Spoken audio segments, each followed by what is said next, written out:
নাম আমার লালু, ব্রেনটা বড় চালু। বলে জয়কালে ক্ষয় নাই, জয়কালে ক্ষয় নাই, মরণকালে ঔষধ নাই, কোনো কাজ হবে না। এখন জয়কাল, জয়কাল। জয় বাংলা, জয় বঙ্গবন্ধু, জয় নিখিল ভাই।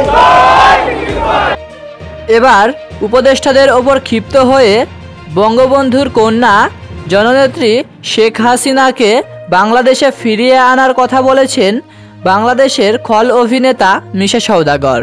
হ্যাঁ ভিউয়ার, সম্প্রতি দেশ স্বাধীন হওয়া 2 মাস হতে চলল, কিন্তু এখনও দেশের পরিস্থিতি স্বাভাবিক হয়নি।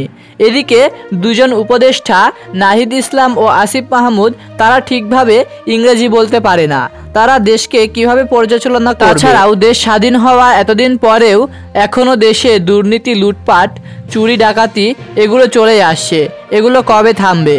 এইগুলো নিয়ে মিশা সওদাগর সামাজিক যোগাযোগ মাধ্যমে একটি ভিডিওতে দেখা যায় জয় বাংলা স্লোগান দিতে, এবং তিনি জননেত্রী শেখ হাসিনাকে অবশ্যই বাংলাদেশে আনার জন্য চেষ্টা চালিয়ে যাবেন বলে ঘোষণা দিয়েছেন।